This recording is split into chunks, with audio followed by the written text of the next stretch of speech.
What's up, YouTube? This is another awkward review for Legend of Korra. Today's episode was a recap of the previous seasons, which is cool. You know, I was really hoping for an actual, definitely some tough, definitely.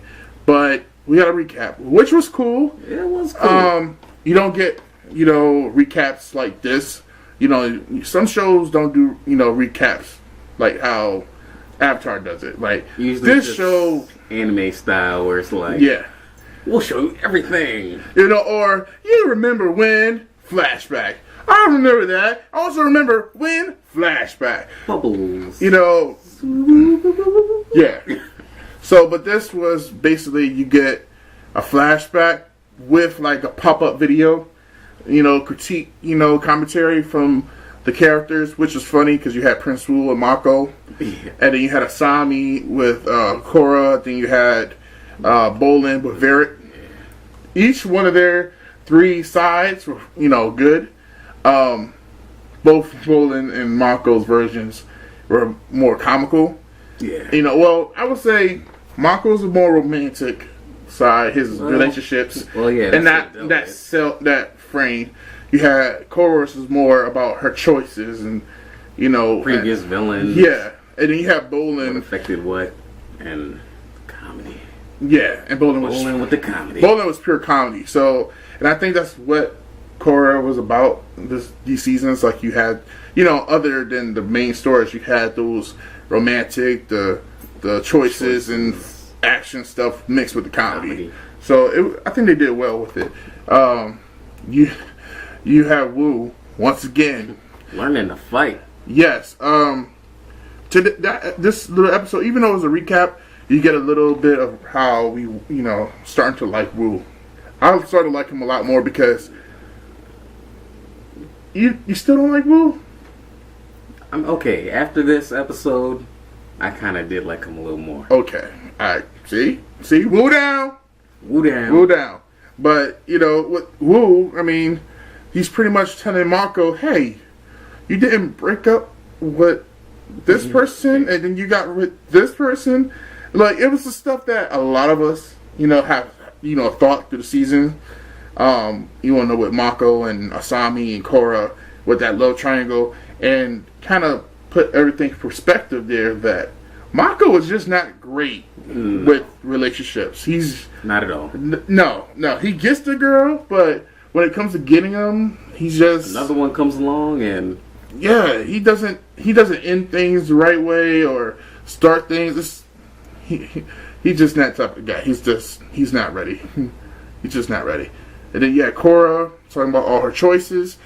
Before we talk about Korra, one thing I told you before, with how the relationship with Korra and Mako, Korra was really, I'm not gonna say it, but she was an itch to Mako a lot. You guys might think I'm being wrong, but she was to me. Like she was, especially when you see it right after another. Yeah, and he was trying to help her. He was giving her good advice. Yeah, you're taking sides. No, I'm not.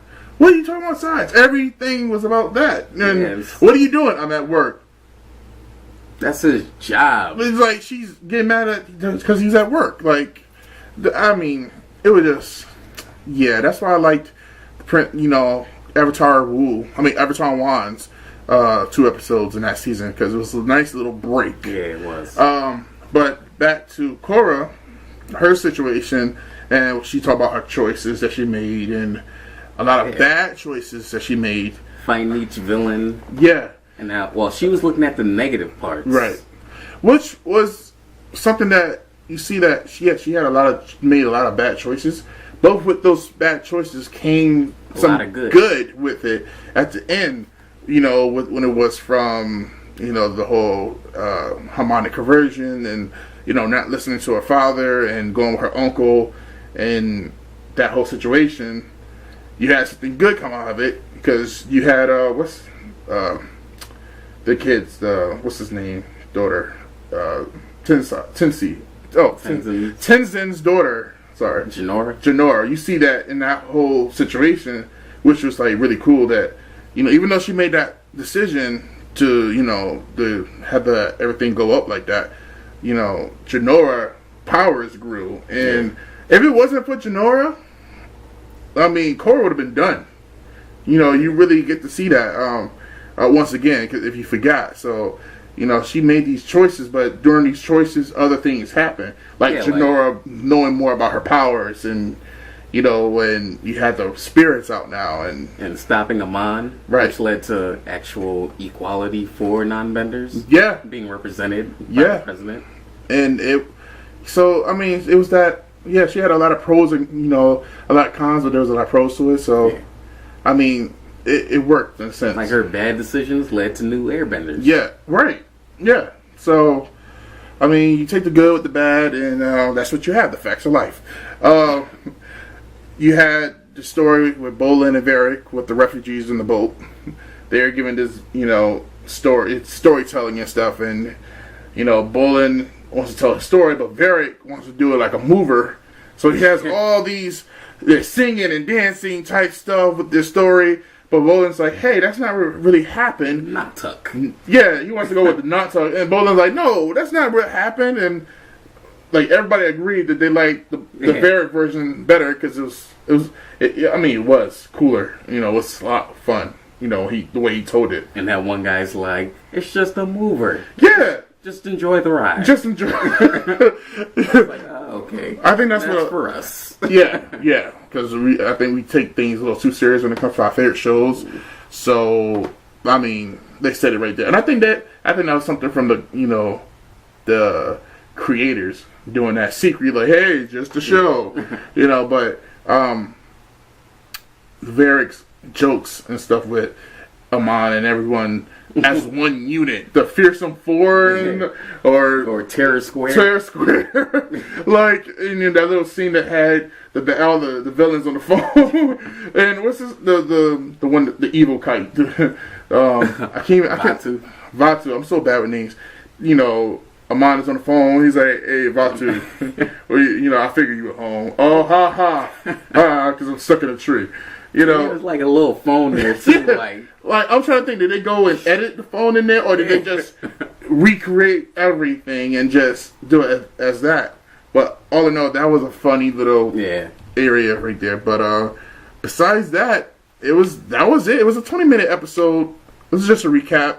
They did the recap really well. It kind of reminded me of when they did the recap episode for Last Airbender. But that was different. I kind of like that way better. Yeah. Because it's more fun. Yeah, Aang and the crew was going to see a play, and it was all about them and all their adventures so far. So, I mean, that was a lot cooler because it was like a surreal moment. Like, I didn't even realize that was a recap episode. No, you don't think, but you think it was just they were making fun of them, but it was actually a recap. Yeah. And that was actually smart to me. That was really smart. And for them to do it again in this way, it was kind of funny. It was really fun, too, to see. And other than that, I mean, the episode's pretty much cut dry. Recap. Just little tweaks here and there with the jokes and, the little things with Mako's grandmother. You're just like your grandfather. You're just like your grandfather. Her little inputs in there, the little sprinkle was funny. But, yeah, I mean, that was the episode. So, it's not much of a long show, so... If you've been watching the series, then you know what happened. Yeah, go back to watch the other seasons, and you let us know what you think. So, next week, that was episode 9 to recap? That was episode 8. Right? Yeah. I'm so bad with these. Next 9... Yeah, so next week... Maybe some talk? Maybe. So we're going to, after this, now we got the recap, now we're going to get to the real stuff. And like the final push. Yeah. I'm ready. And that's on Black Friday, so that better be a good day. Better be. So, yeah, other than that stuff, we're done for today for the show. And see you guys next week. Remember, I make videos every Tuesday and Thursdays.